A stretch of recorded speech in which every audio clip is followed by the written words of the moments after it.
म्हणजे बोलायला शब्द नाही, आय एम स्पीचलेस. पण माझी एक रिक्वेस्ट आहे की जर तुम्ही शाळेमधल्या मुलांना हा पिक्चर दाखवला पाहिजे.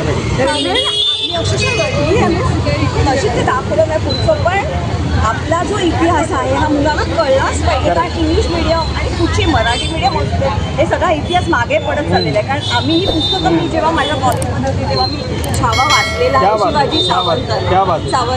आणि आता ही पुस्तकही नाही वाचत. सो मला असं वाटतं की माझी खूप हंबल रिक्वेस्ट आहे सरकारला की हा पिक्चर त्यांनी टॅक्स फ्री करून सगळ्यांना दाखवावा. आणि माझी कळकळीची विनंती आहे, मी हा विभागाची त्याच्यामुळे मला खूप, मी साहेबांना तर आणि अमितला सांगणारच आहे, पण प्लीज तुम्ही हा माझा मेसेज पोचवा अशी माझी खूप इच्छा आहे. विकी कौशलबद्दल काय? बापरे, सो नाईस, खूप छान काम केलं आहे त्यांनी, म्हणजे बोलूच नाही शकत आहे. हिंदी त्याचं हे वगैरे खूप छान केलेलं आहे. आणि अक्षय खन्नाने पण ॲक्च्युली औरंगजेब नाही होतं, पण त्यांनी काम छान केलं. क्या बात आहे. रश्मिकाला खूप जण ट्रोल करते त्याचं ॲक्सेंट म्हणून. थोडंसं ॲक्सेंट आहे, पण इट्स ओके. हे सगळं त्याच्याऐवजी, आणि ही एक इतिहासाची शिक्षक आहे, हे सगळं बघण्यापेक्षा मुलांनी हे तुम्ही दाखवा की त्याला ट्रोल करणं, हे करणं हे बाजूला होऊ दे. पण राजाने आपलं जीवदान दिलं आणि आज आपण त्यांच्यामुळे आहोत. शिवछत्रपती महाराज आपले आणि शंभूराजे यांच्यामुळे आज हिंदुत्व जिवंत आहे. आणि हा मेसेज आहे ना, हा खरा सगळ्या आपल्या भारतभर केला पाहिजे. म्हणजे इव्हन कॅनडा आणि अमेरिकामध्ये सुद्धा आमचे लोक बघतायत ना पिक्चर, ते हे म्हणतायत की शंभूराजांचं हे बलिदान कधी समोर आलंच नाही, आज समोर आलंय. आणि हे संपूर्ण भारतातल्या आपल्या भावी पिढीला केलं पाहिजे. ट्रोल करणं वगैरे दुसरी गोष्ट आहे, तुम्ही ऍक्टिंग वगैरे नका जाऊ, पण राजांनी जे केलंय ना ते बघा. आणि मी एक इतिहासाची शिक्षक म्हणून तुम्हाला सांगते, माझा इतिहास आवडता विषय म्हणजे मुलांना हे नका सांगू ऍक्टिंग कशी केली, काय केलंय.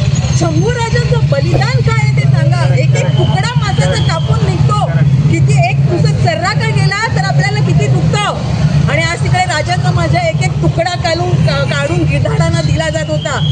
डोळ्यात त्या हे घातले तेव्हा सुद्धा राजा माझा घाबरला नाही. अशी भावी पिढी निर्माण झाली पाहिजे, हे यत्न घ्या.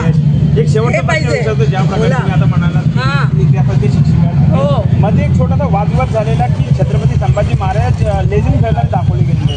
तर लेझिम हा महाराष्ट्र संस्कृतीचा भाग आहे. मग तुम्हाला काय वाटतं की म्हणजे योग्य गोष्ट होती का अयोग्य गोष्ट होती? मे बी तेव्हाच्या वेळेला लेझिम हा आपला आरोग्याचा खेळ आहे. लेझिम हा नुसतं काही हे नाहीये. लेझिम किंवा दांडपट्टा हे सगळं आपल्या शरीराच्या व्यायामासाठी आहे, लोककला आहे आणि ते व्यायामाचा प्रकार आहे. आणि त्यामुळे तो जो माझा शंभूराजा खेळत असेल तो महाराष्ट्राचा खेळ आहे. आणि महाराष्ट्राच्या खेळाचा मला अभिमान आहे. का नाही माझा राजा खेळणार तो लेझिम? माझा राजा दांडपट्टा पण खेळणार, माझा राजा लेझिम पण खेळणार, आणि वाटलंच तर तो डफावर थाप पण देणार. कारण त्यातनं पण मर्दानगी येते, विरागनी येतो तो, आणि तो कोणी झुकवू किंवा भिजवू शकत नाही.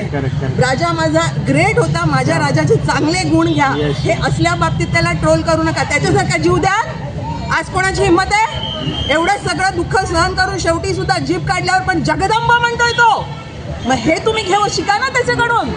हे फालतूगिरीचं असे ट्रोलिंग करू नका. ते लेझिम खेळत होते का काय खेळत होते?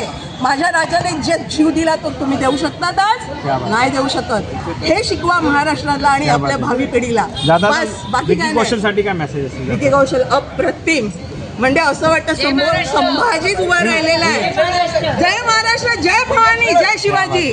कारण आपण नाही ना जगवणार आपला राज्य देश, आपला महाराष्ट्र देश. बाकीचे लोक आपल्याला मान नाही देणार.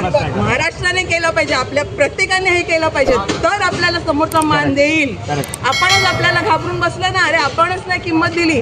आज त्या ज्यांनी हा पिक्चर काढलेला आहे डिरेक्टरचं, लक्ष्मण उतेकर, यांची मी अक्षरशः आभारी. म्हणजे काय तुम्ही म्हणाल, म्हणजे मी त्यांचे इतके ऋणी आहे की आज त्यांनी छावा माझा दाखवला, जो फक्त आम्ही वाचलेला ना, आज लक्ष्मण उतेकरांनी संपूर्ण जगासमोर उभा केला की माझा शंभूराजा कसा होता. आणि प्रत्येक पिढी अशी झाली पाहिजे, प्रत्येक मूल शंभूराजा झालं पाहिजे. Thank you so much. थँक्यू. कशा प्रकारे वाटलं? थोडा पिक्चर पण खरं तर हा पिक्चर बघताना खूप आम्ही एकदम भाऊक पण झालो. इतिहास हा आम्ही वाचला होता, पण वाचत आणि प्रॅक्टिकली बघणं फरक असतो.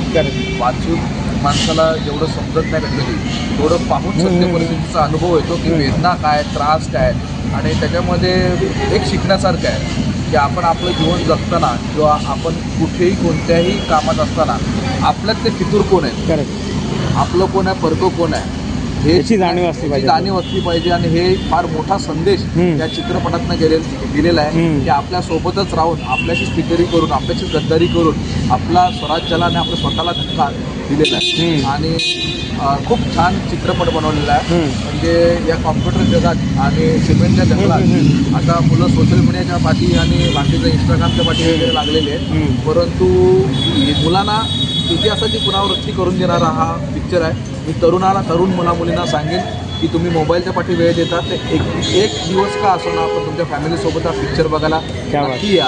आणि तरुणांनी इतिहास हा लक्षात ठेवला पाहिजे. पुन्हा एकच सांगेन की आपल्यातले फितूर कोण आहेत याची जाणीव ठेवणं फार गरजेचं आहे. आणि आपल्यासोबत प्रवासात चाललेले असताना आपलं कोण आणि परको कोण आहे हे माणूस तपासूनच मैत्री करावी आणि माणूस तपासूनच घरात घ्यावा एवढंच मी सांगेन. आणि छावा पिक्चर खूप सुंदर आहे, तरुणांना संदेश देणार आहे. तरुणाने हा पिक्चर नक्की बघावा अशी मी विनंती करतो. तरुणांकडे येतो. ताई, तुला कसा वाटला सिनेमा? हा मूवी नसून हा एक इतिहास आहे जो आपल्याला समजला पाहिजे. करेक्ट. प्रत्यक्ष बघताना जे नाही बघवलं गेलं, खूप एकदम रडायला झालं. तर फक्त हेच आहे की छावा बघा, खूप छान इतिहास, आपला इतिहास समजवला गेला याच्यामध्ये.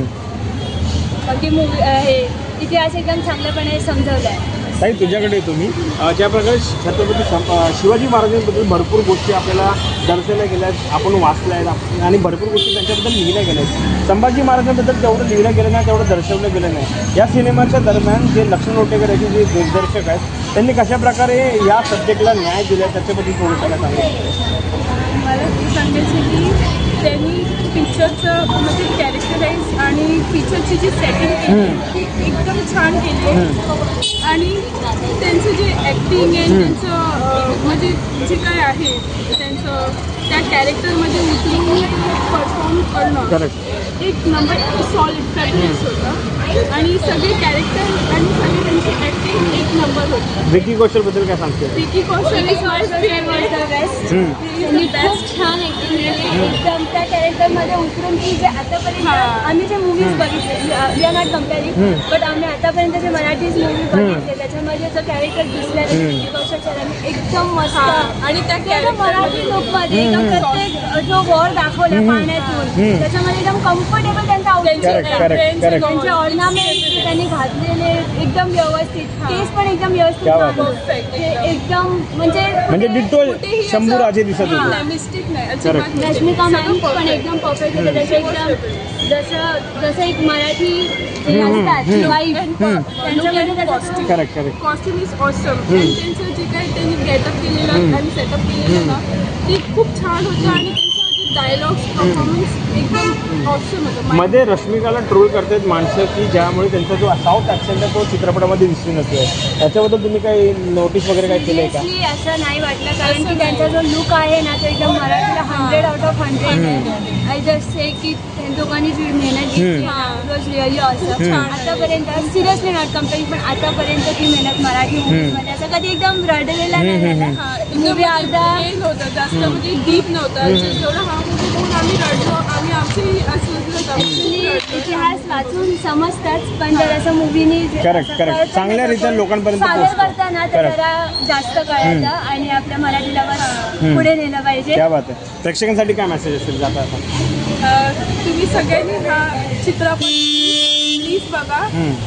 आणि इच्छा आहे आमची चित्रपटाला खूप सपोर्ट. हा चित्रपट नसून हा आपला इतिहास आहे असा घेऊन पुढे चला. बाकी हा इतिहास खूप महत्त्वाचा आहे. आपल्या फॅमिलीसोबत नक्की बघा. Hats off to Vicky Kaushal sir and Rashmika Mandanna. Thank you so much. Thank you. Thank you so much.